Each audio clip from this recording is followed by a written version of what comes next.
in our country. And let me thank all of our panelists for being with us. And let me thank the senators who I know are going to be filtering in as the hearing progresses. My understanding is that Ranking Member Lindsey Graham has a scheduling conflict and will be making his opening statement after our witnesses testify. Is that right? Yep. Okay. Social Security is, I think, as everybody knows, one of the most popular and successful. Huge news. There is a new stimulus schedule for eligible Social Security, SSI, and SSDI recipients. President Biden has confirmed that he will be taking executive action to address the rising cost of living across the country. Now, here's some big news from the Biden administration.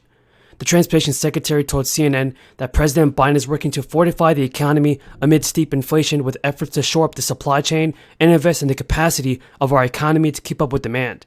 He also stated the president made clear inflation is his top economic priority, and he's laid out a very clear strategy for doing that. So this is really good news, everybody, as inflation continues to reach record highs.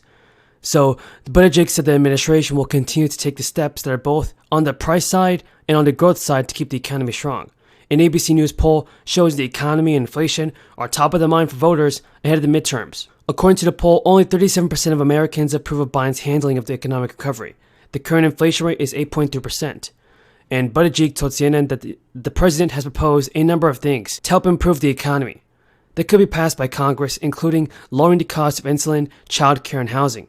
These measures make a difference no matter what happens. It will make life easier for Americans who are facing these economic question marks. Gas prices, which are at a record high after increasing for months, are also a concern heading to the summer travel season. The current nationwide average is about $4.84 a gallon. About 2 months ago, Biden announced plans to release 1 million barrels of oil per day from the Strategic Petroleum Reserve, saying that at the time, he expected this to bring down gas prices. In early April, executives testified before Congress, disputing the argument that they are price gouging customers. They claimed the situation is complex and that the near-term increase in the supply of oil and natural gas could help. And the Hawaii governor proposed sending a tax rebate to every Hawaii taxpayer.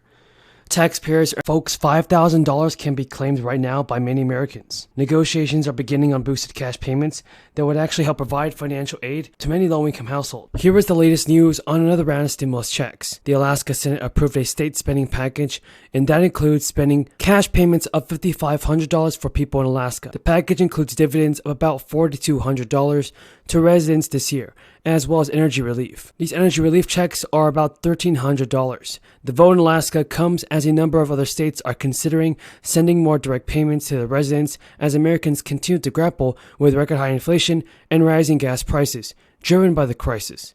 The package passed 15-5 and was sent to the House, and it will be decided whether to agree with the Senate version. The House approved a version of the budget last month, and that included a dividend of roughly $1,250 and a $1,300 energy check.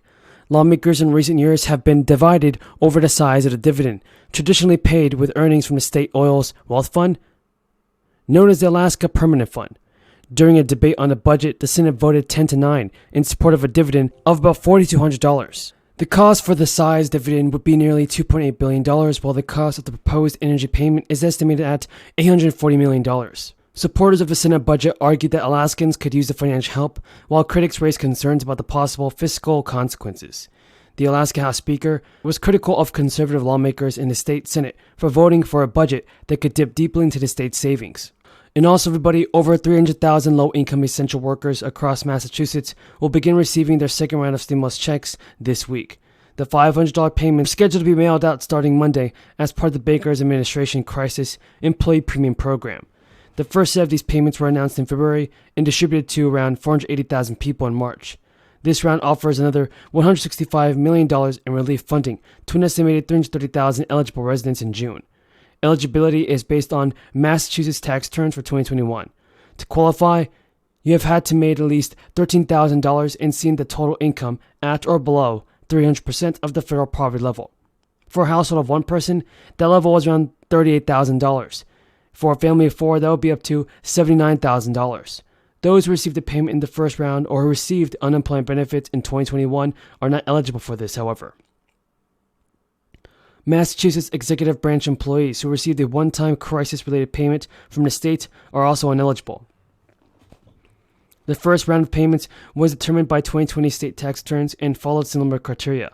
Now, while there was much talk about a pending recession as the Federal Reserve takes steps to tamp down high inflation, recent reports on the health of the economy show cooling but still going strong. This is good news for the White House as the American public becomes increasingly concerned. Amid rising inflation and high gas prices, federal legislation that provide Americans with a fourth economic payment remains stalled in Congress.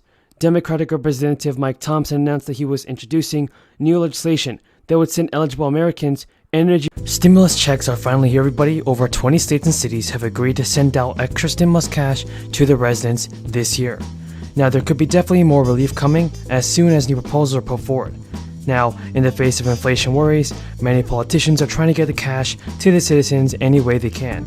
An analyst by Yahoo Finance finds that at least 20 states and cities have so far enacted plans to send checks into people's bank account, and the efforts are made possible thanks to state budgets that are currently flushed with funds and typically presented as a way to help people deal with inflation at a 40-year high. The most aggressive move as of late came last week when Gavin Newsom signed a budget which included a tax refund that will send checks of up to $1,000 to qualifying Golden State residents in October. Newsom said around 23 million Californians are in line for the funds. But California is far from the only state that's doing this. There are a range of plans from the Colorado dividend of $400, and there is also an automatic taxpayer refund program in Indiana that promises $125 checks. Many of the moves are being pushed by Democratic politicians, though not exclusively. New Jersey's Democratic Governor Phil Murphy recently signed legislation to mail checks for up to $500, while Governor Henry McMaster in South Carolina has plans for checks of up to $800 for his state residents. And it appears no amount is too small for lawmakers. Illinois is set to provide income tax rebates of $50, while Idaho has plans for a $75 rebate on books. Prices at the pump have retreated from June's never before seen levels, but remain stubbornly high. Some relief could be in sight. In U.S. gas, futures have dropped more than 11% this week, following a decline in oil prices as recession and fears spark concerns around a drop-off in demand. The national average for a gallon of gas stood at $4.75. That's down from the record high of $5 on June 14th. So California still has the highest state average. And Patrick DeHaan, who is head of petroleum analysis at GasBuddy, said the national average could drop to between $4 and $4.25 by mid-August, barring a price spike in oil. Hiring slowed only slightly in last month, and the U.S. job market remains resilient despite high inflation and waning economic growth. The Labor Department said Friday that employers added around 372,000 jobs in June. The unemployment rate held steady at 3.6%, while the labor force shrank by 353,000 people. Job gains have slowed since then in the first third of the year, when employers were adding nearly 500,000 jobs per month on average. Economists say a slowdown isn't surprising, now that the U.S. has replaced most of the jobs lost during the crisis downturn 2 years ago.